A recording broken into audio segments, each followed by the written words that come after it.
Welcome to Navigating the Customer Experience. Want to improve your organization's customer service? Looking for insider tips to knock your customer socks off?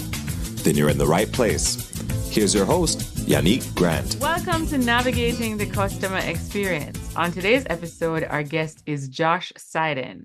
Josh has worked with hundreds of organizations as an individual contributor, leader, founder, and consultant. As software designer turned coach, consultant, and speaker, he's helped organizations fuse strategy, become customer-centric, and utilize evidence-based decision-making to become more agile with a lowercase a. Make better products and achieve greater success. Along with his co-author, Jeff Gothelf, he's written two previous books. Their new book is Who Does What by How Much? A Practical Guide to Customer-Centric OKRs, Sense and Respond Press, which was published May 28, 2024. So without further delay, sit back, plug your earphones in, and let's jump right into this conversation with Josh. Welcome, Josh. Oh, thanks so much. It's great to be here. Awesome. Now, Josh, could you take a moment and just give our audience just a little bit about your journey? If you could share with us, how you got from where you were to where you are today.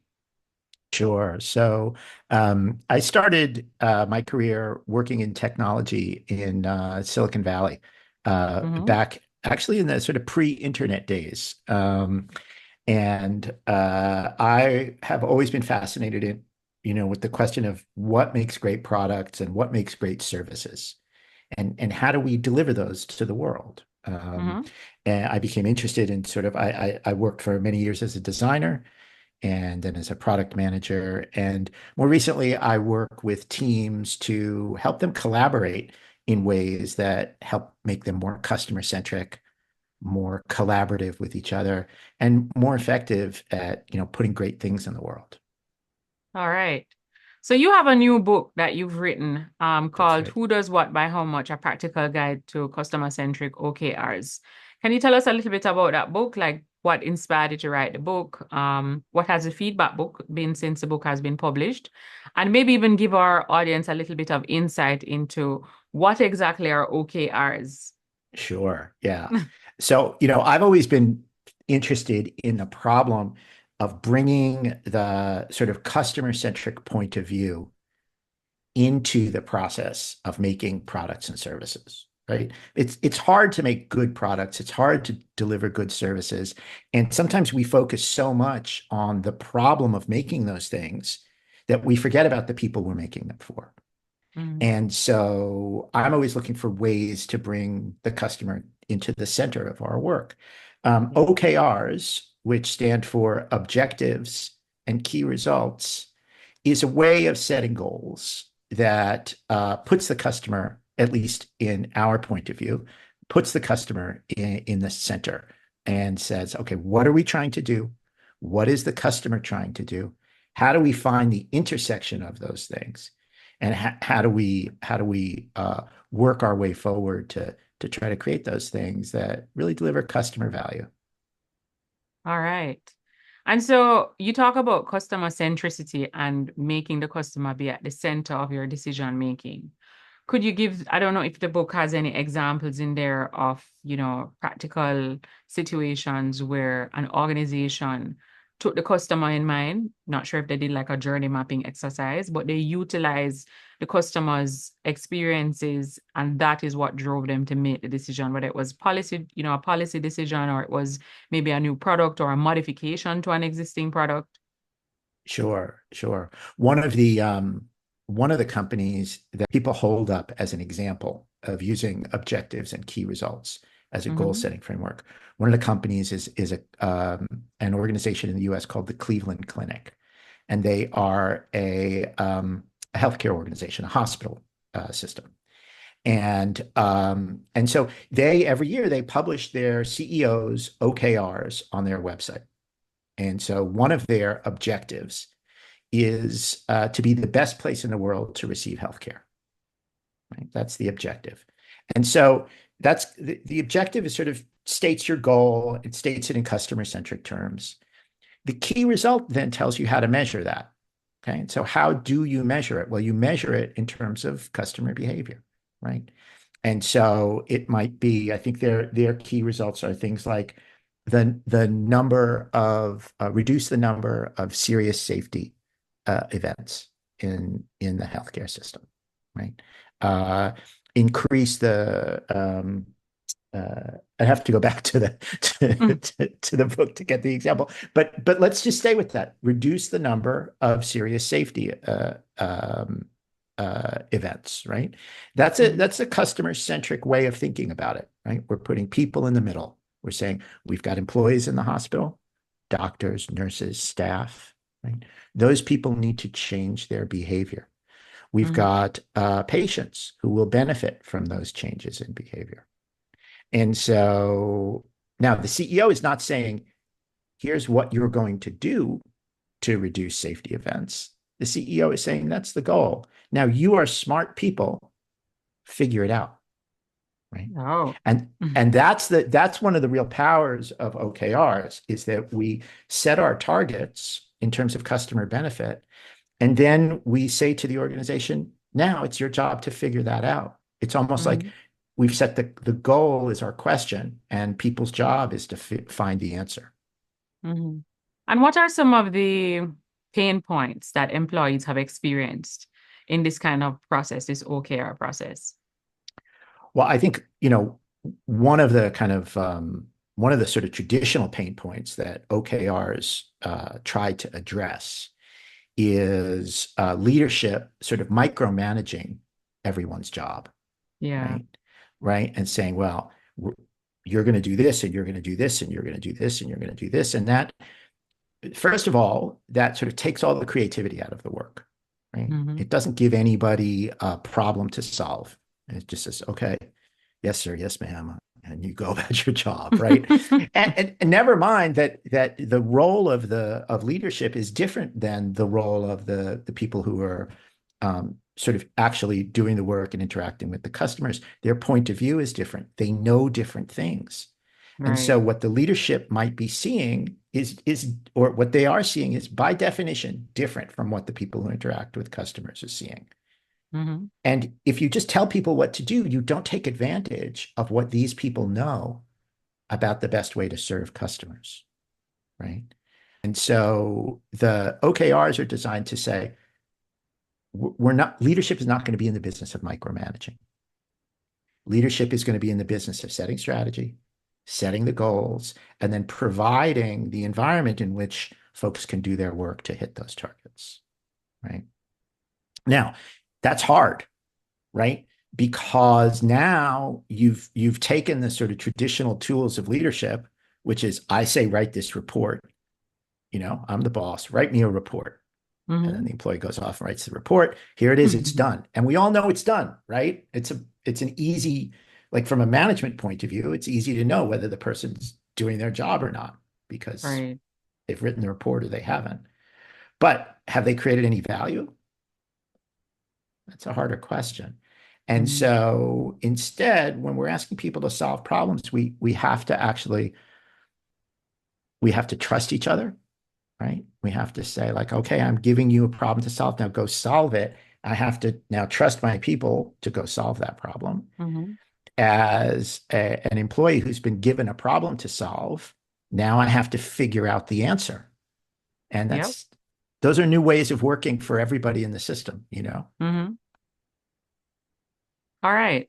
So we give them the problem, we want them to solve it for us. Let's say there are obstacles. They're not motivated to want to use the OKR system. Or maybe people are resistant to change. Yeah. This is new for them. It's different. And so because it's new and it's different and they're accustomed to doing it another way, they're not motivated as much to do it the way that you're recommending it being done with a new strategy. What are some of the tools or ways that you've seen organizations get people to buy into, using the objectives and key results process? That's a really important question. The this can feel like just another change or just another management fad. True. Oh my God, it's another three-letter acronym. Right?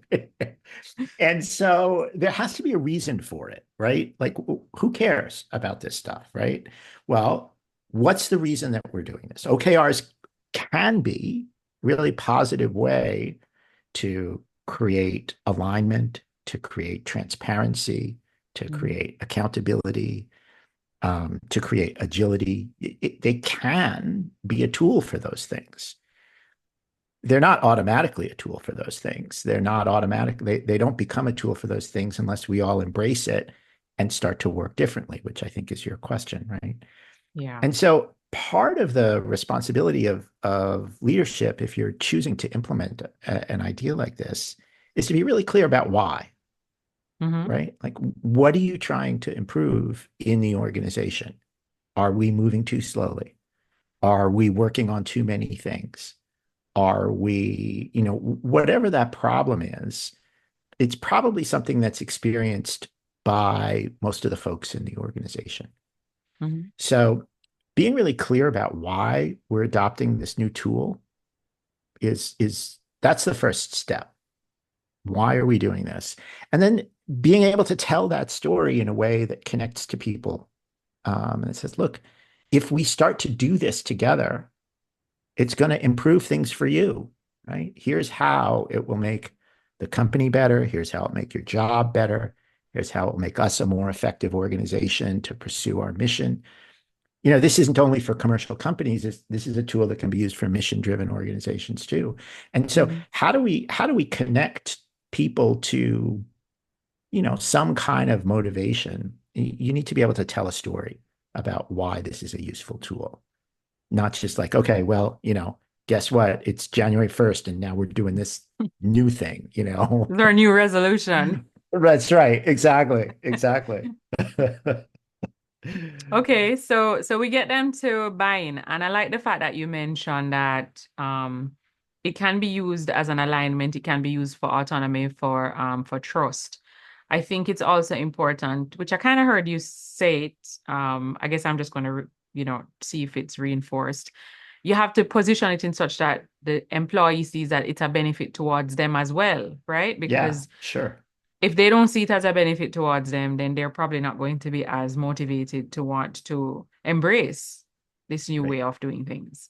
That's right. That's right. And one of the things that we talk about in the book is this idea that everyone has a customer, right? Hmm.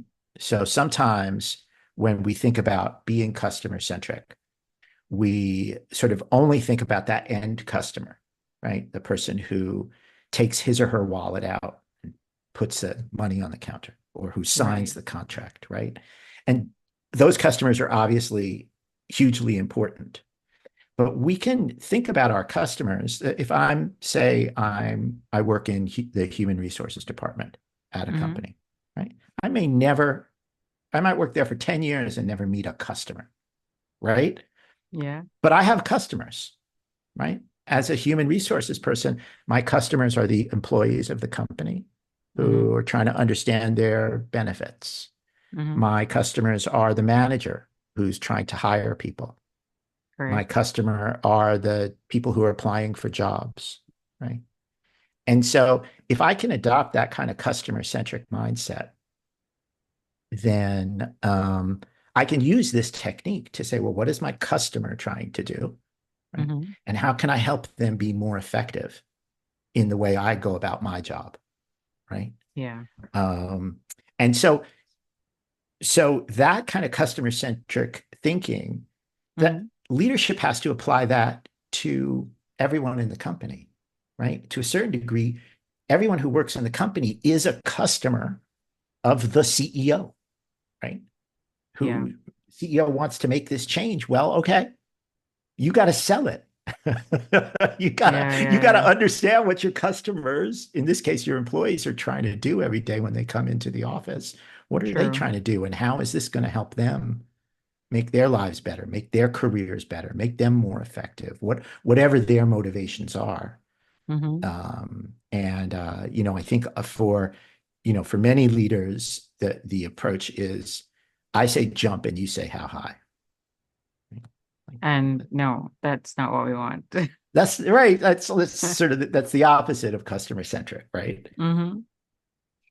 All right. Now, in your experience, Josh, because I imagine you work with organizations as well, right? Mm-hmm. Yeah. Could you give us maybe 4 or 5 behaviors that you have seen are very important for an organization that will emulate customer-centric behaviors? I think that the most important thing is to get really good at understanding who your customers are and what they're trying to do. Mhm. And that's a skill that I don't think that we value as much as we should. Um, I think we focus a lot on how do we get our customers to buy more, Yeah, which it's is always which is about the next sale. right, right. Which is it's an important question, but it's a different question than what are our customers trying to do and how do we make them successful, right? Mhm. Who are they? What are their motivations? What's getting in their way? Okay, we sold them this thing. Are they using it? Are they getting value from it? Could it be better, right? And so that set of skills, we'll call that customer discovery. And I think that capability in organizations is so important. It's important for product development. It's important for sales. It's important for marketing. Mhm. It's important operationally. It's important for customer service. And so, who are our customers and what are they trying to do? Um, so, to me, that's probably the behavior that um, I would say almost every organization I've ever worked with Mhm. uh, could stand to improve. All right. Thank you so much for sharing. Okay, so can you share with us maybe 1 or 2 books that you've read? It could be a book that you read a very long time ago, or even one that you've read recently, but it's had a great impact on you personally or professionally. Sure. So one of the books I always recommend professionally. So I'm these days I'm very interested in how organizations set strategy and then how they make that strategy clear and operational for their Mm, people, right? And so I would say that sort of 2 books that I thought were very valuable for my thinking um, were a book by a guy named Richard Rummelt called Good Strategy, Bad Strategy, The mhm, Difference and Why It Matters. And then there's another book called The Art of Action by an author named Stephen Bungay. And I thought those were 2 great books. And then maybe the I know you asked me for 2, but I'm going to give you 3 for the price of 2, thank you. which is I was very influenced about a little more than 10 years ago by a book called The Lean Startup by Eric Ries, Hmm. which is a great book for entrepreneurs, but not just for startup people. It's also for people who want to bring more entrepreneurial thinking to large businesses as well. Awesome. All right. So we will have those 3 books and the links to them in the show notes of this episode. So, Josh, could you share with our listeners what's the one thing that's going on in your life right now that you're really excited about? Either something you're working on to develop yourself or your people. So for many years, I've been an independent consultant, Mhm. and that has been wonderful. I work from home, I set my hours, um, but I've been limited in my ability to um, make as big an impact as I would like with the material that I develop, and so in the last year, my partner Jeff Gothelf and I have launched a certified training partner program. So we have a company called Sense and Respond Learning, and we are working with great partners literally around the world to start making this training available in person in countries where I'm not available. So it's pretty exciting. We're just at the beginning of this and starting to develop our worldwide network, and it's yeah, so it's pretty exciting. So you said it's a program that will be in-person implementation. So is it that Mhm. you and your partner will be flying to those locations, or are you going to have like partners or business connections in those countries and they'll implement on your behalf? No, we're working with local partners Oh, good. in geographies around the world who are, already excellent at what they do and want to be able to expand their offerings to include our training and our curriculum. And so they will be the training will be delivered by folks who are local to that region and who speak the native language and who can kind of take our material and make it relevant, outside of our particular context and bring it into the local context. So That's excellent. yeah. And just to give our listeners a little bit more context, the program is primarily focused on developing what type of person in the organization? So Jeff and I focus on two areas. So we have our kind of core is about product and service development, right? Mhm. So we teach product management and user experience and that those topics. But increasingly, we are moving into OKRs, which speak to the whole organization and kind of the question of organizational effectiveness. So that would be Understood. for operations and folks interested in improving organizations' ways of working. All right. Perfect. Yeah. Awesome. Okay, Josh. So our listeners would have tapped into this episode and they're quite intrigued with your book, with the program that you're going to be launching, that you're working on, also just with the work that you're doing and the journey that you're on. And they would like to connect with you online. Where's the best place that they can find you online? So you can start with my personal website, which is joshuaseiden.com. And you can also reach my company at senseandrespond.co. All right. Perfect. Now, before we wrap our episodes up, we always like to ask our guests, do you have a quote or a saying that during times of adversity or challenge, you'll tend to revert to this quote? If for any reason you get derailed or you get off track, the quote kind of helps to get you back on track. Do you have one of those? You know what? It's not a quote, but it is I'll show you this thing that I keep on my desk. Okay. This is I don't know if you can see it, but this is a piece of Mm-hmm. charcoal. This is a Okay. piece of charcoal. If any of the viewers or listeners have ever drawn with charcoal, one of the things that is amazing about charcoal is you can draw a mark on a piece of paper, and then you can take a cloth and wipe that mark off and make the next mark. It's a very, very forgiving way to draw. And when I was first learning how to draw and was very intimidated about making a mark on a piece of paper, I was surprised to discover that it was safe to make a mark on a piece of paper with a piece of charcoal because you could just fix it. And Yeah. so that always inspires me to just get started. Make that first mark, right? Go ahead, don't be intimidated to get started. You can always fix it later. So, Yeah, that's nice. All right. Thank you so much for sharing. yeah. All right, Joshua, thank you so much for hopping on our podcast, Navigating the Customer Experience.